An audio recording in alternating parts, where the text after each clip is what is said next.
Hallo zusammen. Ich freue mich ganz außerordentlich heute, die amtierende Oberbürgermeisterin der Stadt Bonn, Katja Dörner, zu Gast zu haben, die sich aber auch wieder bewerben möchte als Kandidatin für die kommende Wahlperiode für das Amt. Mein Name ist Christoph Müller, ich bin Musiker, Lehrer, Karikaturist und betreibe diesen YouTube-Kanal zur Unterstützung der Ukraine. Herzlich willkommen bei Talk for Ukraine, Katja Dörner. Ja, ganz herzlichen Dank. Ich freue mich, dass das klappt. Frau Dörner, Sie haben ja bereits 5 Jahre als Oberbürgermeisterin hinter sich und wir sind uns auch bei einigen Demos schon und Veranstaltungen zur Unterstützung der Ukraine persönlich begegnet, kennen uns also ein bisschen. Das Amt des Oberbürgermeisters ist ja sehr aufregend, aber Sie bewerben sich wieder auf eine zweite Amtszeit. Also muss ja auch Spaß gemacht haben, sonst würden Sie es ja nicht tun. Ähm, Meine erste Frage an Sie, was würden Sie in Zukunft noch besser machen wollen? Was haben Sie schon erreicht?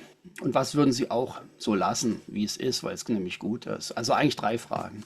Mhm. Ähm, also ich habe vor allem in den 5 Jahren jetzt als Oberbürgermeisterin auch sehr viel gelernt. Und das war auch eine der Hauptmotivationen zu sagen, ich bewerbe mich für eine zweite Amtszeit, weil ich das, was ich jetzt auch im Zusammenspiel mit der Verwaltung, aber auch im Austausch mit vielen Bonnerinnen und Bonnern gelernt habe, in den nächsten Jahren noch mehr zum Tragen kommen lassen möchte. Ich habe ja in dieser Wahlperiode sehr klare Schwerpunkte gehabt, auch mit Blick auf den Klimaschutz, mit unserem Klimaplan, die Stadt bis 2035 klimaneutral zu machen. Wir haben eine Mobilitätswende angestoßen und die Alternativen zum eigenen Auto sehr gestärkt, ob das jetzt die Fahrradwege sind oder auch der ÖPNV. Da haben wir viele Projekte angestoßen, die sind noch nicht fertig. Das kann einem auch in 5 Jahren sicherlich nicht komplett gelingen und deshalb möchte ich die weiter fortsetzen und dann eben auch zu einem guten Abschluss führen. Ich denke, dass wir in den nächsten Jahren nochmal einen stärkeren Schwerpunkt auch auf die Thematik Digitalisierung legen werden, möchte ich jedenfalls. Wir haben schon auch in den letzten 5 Jahren unsere Digitalisierungsbemühungen als Stadt deutlich ausgeweitet, aber wir ziehen mit dem Stadthaus, also mit der Belegschaft des Stadthauses 2027 spätestens um. Und diesen Umzug und die damit sowieso verbundenen Veränderungen, die möchte ich nochmal für einen Digitalisierungsschub auch für unsere Stadtverwaltung nutzen. Also viel angestoßen, aber auch noch viel vor für die nächsten 5 Jahre. Und deshalb habe ich mich sehr gerne nochmal beworben. Super. Und was ist gut? Was kann man lassen? Was würden Sie einfach lassen? Also ich habe beispielsweise die Bürgerbeteiligung sehr stark ausgeweitet. Alle großen Infrastrukturprojekte begleiten wir jetzt mit einer groß angelegten Bürgerbeteiligung, wo wir beispielsweise auch neue Formate machen, dass wir Menschen zufällig aus dem Einwohnermelderegister anschreiben und sagen, bitte kommt und helft uns mit, unsere Stadt nach vorne zu entwickeln. Also diese Herangehensweise, große Projekte auch in der Stadtgesellschaft zu verankern, will ich auf alle Fälle weitermachen. Mir liegt auch die Beteiligung von Kindern und Jugendlichen ganz besonders am Herzen.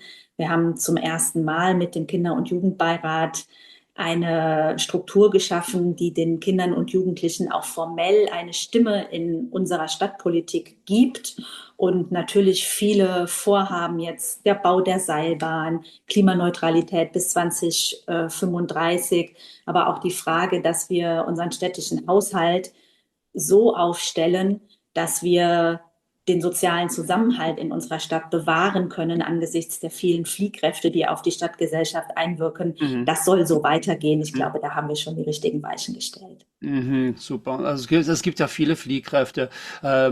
Es ist ja auch unser Thema, mein Thema, die Ukraine. Man hört oft von Leuten, die sagen, das ist nicht mein Krieg, das geht mich nichts an, wir haben eigene Probleme hier. Ähm, Meine Frage, die Geopolitik, also der Krieg in der Ukraine, das ist alles Geopolitik. Wie wirkt sich das jetzt hier konkret auf unsere Stadt Bonn, auf die Lokalpolitik aus? Nicht nur Bonn, sondern auf alle Lokalpolitiken. Also zum einen ist meine Wahrnehmung, dass die Solidarität mit der Ukraine und auch mit den Ukrainerinnen und Ukrainern bei uns in der Stadt weiterhin sehr groß ist. Und das ist auch gut so. Das hat sicherlich auch damit zu tun, dass die Ukrainerinnen und Ukrainer selber ja sehr stark auch in unserer Stadtgesellschaft präsent sind. Hm? Wir versuchen das als Stadt, also als Stadtverwaltung auch zu unterstützen, indem wir beispielsweise Veranstaltungen machen, ja, indem wir jetzt gemeinsam den Unabhängigkeitstag gefeiert haben und eben auch immer gemeinsam auf die Situation in der Ukraine aufmerksam machen.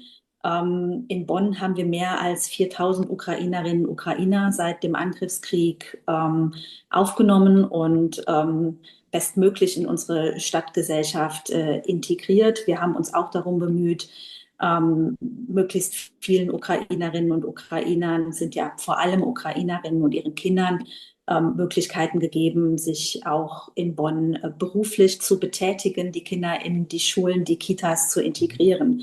Mhm. Und mir persönlich ist auch sehr wichtig, auch als internationale Stadt, Stadt der UN, die wir ja sind in Deutschland, immer deutlich zu machen, dass es eben nicht ein Krieg der weit weg ist und ein Krieg, der uns nichts angeht, ja, sondern die Ukrainerinnen und Ukrainer verteidigen auch unsere gemeinsamen Werte, die verteidigen unsere europäischen Werte und deshalb sind wir immer aufgefordert, mit unseren Möglichkeiten auch solidarisch zu sein.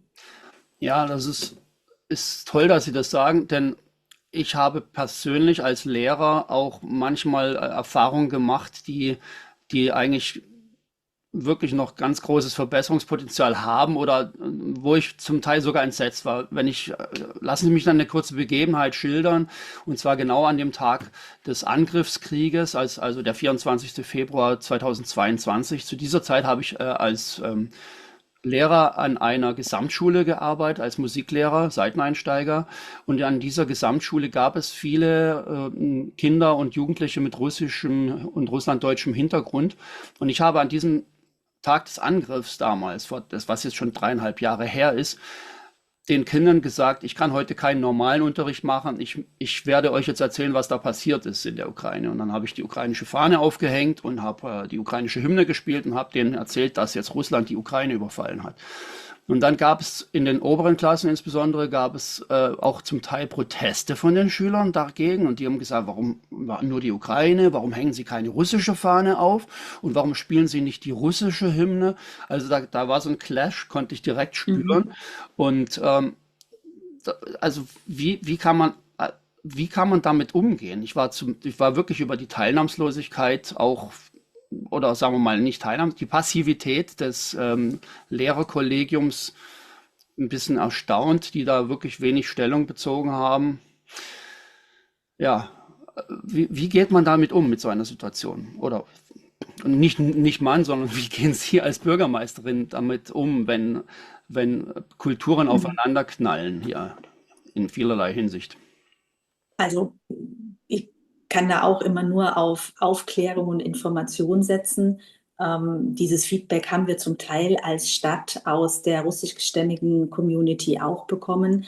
Wir haben aber auch ganz gegenteiliges Feedback und Reaktionen bekommen. Also ich bin auch von russischstämmigen Menschen in der Stadt angesprochen worden, die gesagt haben, es ist ganz furchtbar, was in der Ukraine jetzt passiert. Und Ja. sie haben sich solidarisch erklärt. Russischstämmige Menschen waren auch auf den Demos beispielsweise zugunsten der Ukraine und haben wiederum selber davon berichtet, dass sie, obwohl sie völlig solidarisch sind mit der Ukraine, als Russinnen und Russen jetzt sehr negativ betrachtet werden. Also ich glaube, der Kern ist, dass man transparent informiert und dass man den Menschen die Möglichkeit gibt, sich selber ein Bild von der Situation zu machen. Mhm. Ne? Weil wir wissen das auch, die Propaganda auch der russischen Regierung über die Medien, die wird natürlich auch in Deutschland ausgespielt und ist auch hier spürbar. Und da Mhm. müssen wir versuchen, mit unseren Möglichkeiten gegenzuhalten. Aber das scheint nicht zu genügen, worauf ich hinaus will. Als Lehrer an einer Schule war ich da, und ich hatte das Gefühl, dass man doch als Lehrer an der Schule die Möglichkeit hat, auf die Kinder einzuwirken. Gleichzeitig bekommt man aber zu hören von vielerlei Seite des Personals in den Schulen, ja, wir sind zur Neutralität verpflichtet. Hätten wir da nicht als Schulen viel mehr die Möglichkeit, auch wirklich klar Kante zu zeigen und sagen, hier, die Ukraine wird angegriffen, Russland ist der Aggressor, Russland muss verurteilt werden. Wir haben hier nicht Neutralität. Das sage ich mal so. Wie stehen Sie dazu an dem Punkt? Also das halte ich für richtig, ja. Ähm, Die Frage, wie jetzt die Lehrerinnen und Lehrer in den einzelnen Schulen mit solchen Situationen umgehen, sind ja nicht im Kern eine kommunalpolitische Frage. Ne? Ja. Das ist eine Frage der Landesregierung und der Landespolitik. Und da würde ich mir auch wünschen, dass in solchen Situationen Lehrerinnen und Lehrer auch informiert werden. Also ich erinnere mich natürlich auch noch sehr gut an den Morgen des Angriffs, ja, dass es auch eine große Überforderung war, die Situation tatsächlich einzuschätzen, weil, glaube ich, Mhm. viele ja auch gar nicht bis zum Schluss davon ausgegangen sind, dass Russland seine Drohungen an der Stelle wirklich wahr macht. Mhm. Das muss man ja auch sagen. Und äh, ich erinnere mich noch, dass einzelne Schülervertretungen von einzelnen Schulen dann auch eigene Veranstaltungen gemacht haben, weil es großen Bedarf in der Schülerschaft gab, sich über die Situation zu informieren. Also da ist schon auch sehr viel gelaufen, weil die Schülerinnen und Schüler selber auch verunsichert waren. Mhm. Veranstaltungen, Infoveranstaltungen, ganz, ganz wichtig, auch an den Schulen. Das sage ich, sehe ich auch so. Äh, Anderes Thema, wo auch Konflikte entstehen können, ist der Wohnraum. Viele sagen ja auch, die Geflüchteten, die vielen, die nehmen uns die Wohnungen weg. Also die ukrainischen Geflüchteten drängen ja auch auf den Wohnungsmarkt. Wie persönlich kenne ich eine geflüchtete Familie, die über 2 Jahre in einem Container in Holzlager gelebt haben, bis sie endlich doch was gefunden haben. Es ist nicht einfach.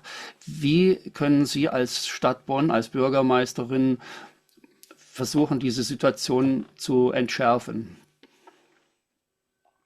Also ich bin sehr froh, dass beispielsweise wir in Bonn, anders als in anderen Städten, keine hitzigen Diskussionen haben, wenn wir beispielsweise Unterkünfte für Geflüchtete auch neu eröffnen oder alte, die wir nicht in Nutzung hatten, in solchen Krisensituationen beziehen. Mhm. Der Kern der Frage kann ich nur so beantworten, dass wir in Bonn Wohnraum schaffen müssen und Wohnraum insbesondere auch für Menschen mit kleinem Geldbeutel schaffen müssen.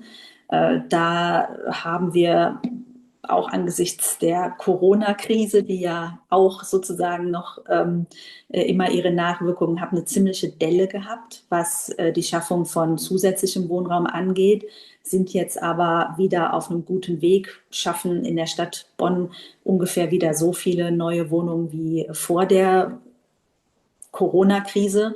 Und vor allem hat der Stadtrat jetzt eine ganze Reihe von Zielbeschlüssen für zusätzlichen Wohnraum beschlossen, sodass ich davon ausgehe, dass wir in den nächsten Jahren noch schneller und besser werden, Wohnraum zu schaffen. Mhm.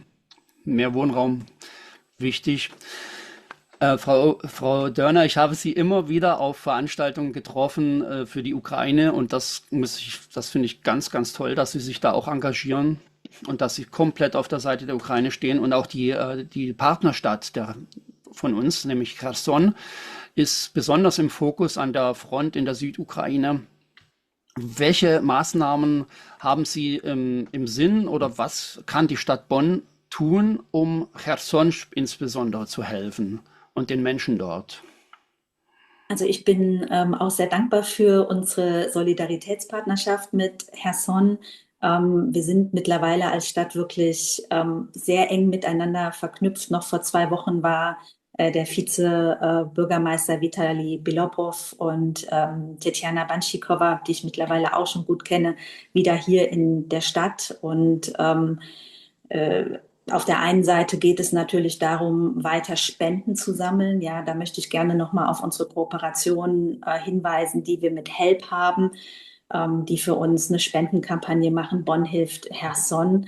Wir gucken aber eben auch ganz dezidiert, welche Unterstützung wird in der Stadt benötigt. Vitali Bilobrow hat jetzt, als er hier in Bonn war, wieder Gespräche geführt mit unseren Stadtwerken beispielsweise, aber auch mit Bonn Orange, also der Stadtreinigung, wo es dann um so Fragen geht, technisches Gerät, Equipment, was braucht man wirklich in Cherson, was können wir nach Cherson überführen. Wir bewerben uns regelmäßig als Bundesstadt bei den Bundesprogrammen, die es zur Unterstützung der Ukraine gibt, beispielsweise bei der GIZ. Auch da haben wir jetzt wieder die Möglichkeit, für eine höhere Summe Material zu beschaffen und dann eben Cherson zur Verfügung zu stellen. Also das ist der materielle Teil, den wir da leisten können. Aber ich denke, es ist auch extrem wichtig, und das bekomme ich auch von den Freundinnen und Freunden aus Cherson immer wieder gespiegelt, dass wir immer wieder deutlich machen, ihr seid nicht alleine, wir sind solidarisch mit euch verbunden. In den letzten Jahren haben Bonner Schulen kleine Weihnachtsgeschenke gepackt für Schülerinnen und Schüler in Cherson. Das war jetzt nicht der große materielle Wert, aber mir ist wieder gespiegelt worden, was für ein extremer emotionaler Wert mit solchen Zeichen von Verbundenheit auch einhergeht. Und ich glaube, beide Seiten der Medaille sind in der aktuellen Situation besonders wichtig. Absolut. Das ist für die Ukrainer und Ukrainerinnen so, so wichtig, dass sie merken, sie sind nicht alleine. Und es ist eine unfassbare Situation, die wir uns ja gar nicht vorstellen können. Sind Sie denn schon persönlich dort gewesen in Cherson? Ich bin tatsächlich noch nicht in Cherson gewesen, möchte aber sehr gerne unsere Partnerstadt auch zeitnah besuchen. Also habe das oben auf meiner Agenda, wenn jetzt die Kommunalwahl und alles, was damit zusammenhängt, hinter mir liegt, dann gehe ich da in die konkrete Planung. Also da würde also ich habe es schon, ich würde am liebsten mitfahren. Ja. Ich bin auch im Oktober 2022 in Odessa gewesen, als das große Videoprojekt We Play for Ukraine Mhm. gemacht worden ist, als ich mit der Oper Odessa damals zusammen das machen konnte. Und ich muss sagen, es ist so schön dort und so lebenswert. Und es ist so sinnlos, dass es zerstört wird. Es ist einfach Ja. ganz, ganz wichtig, dass wir Solidarität zeigen und nicht nur, also dass Verbindungen geschaffen werden, wie Sie es gesagt haben. Und das muss eigentlich noch besser kommuniziert werden. Oder wir tun schon, was wir können. Ich habe immer das Gefühl, wir tun zu wenig. Ich weiß nicht, wie es Ihnen geht. Das Gefühl habe ich auch. Ja, insbesondere bemerkt man natürlich auch, dass dieser furchtbare Angriffskrieg und auch die Situation beispielsweise in Cherson, also als Frontstadt, die jeden Tag beschossen wird, dass die angesichts der vielen anderen Krisen in der Welt und der politischen Entwicklung auch nicht immer ganz vorne in der öffentlichen Wahrnehmung stehen. Und da ist es unsere Aufgabe, die auch immer wieder in den Fokus zu rücken. Ja, neulich war ja gerade in der Brotfabrik eine Aufführung eines Filmes, der heißt Human Safari. Das ist eigentlich Ja. absurd, wenn man sich das vorstellt, dass die Russen mit Drohnen, sie sind ja jetzt auf der anderen Seite des Dnipro-Flusses und wurden da vertrieben, also aus der Stadt Cherson. Die Stadt Cherson war befreit, das ist schon 2023 passiert. Die Russen sind also auf der anderen Seite und fliegen inzwischen nach Cherson rein mit Drohnen und machen Jagd auf Menschen, auf ganz normale Menschen, auf Omas, auf Kinder, auf wen auch immer. Sie bringen die Leute um. Ich finde, solche Sachen müssen unseren Bürgern und Bürgerinnen hier in Deutschland einfach bekannter gemacht werden. Wobei man möchte das ja auch nicht sehen. Das ist so viel Elend, das will keiner sehen. Das ist also so ein Spagat. Wir versuchen zu tun, was wir können. Frau Dörner, ich bin so dankbar, dass Sie helfen mit allem, was Ihnen zur Verfügung steht, dass unsere Freunde und Freundinnen in der Ukraine spüren, dass sie nicht allein sind. Und danke, dass Sie jetzt heute auf ich sag schon We Play for Ukraine, auf Talk for Ukraine äh, für Sehr das Interview gerne, zur Verfügung gestanden sind. Und sehr gerne. ich wünsche Ihnen für den Wahlkampf alles Gute und Gelingen und alles Gute Ihnen. Ich danke Ihnen. Alles Gute und bis bald. Wir Herzlichen sehen Dank. uns. Bis bald.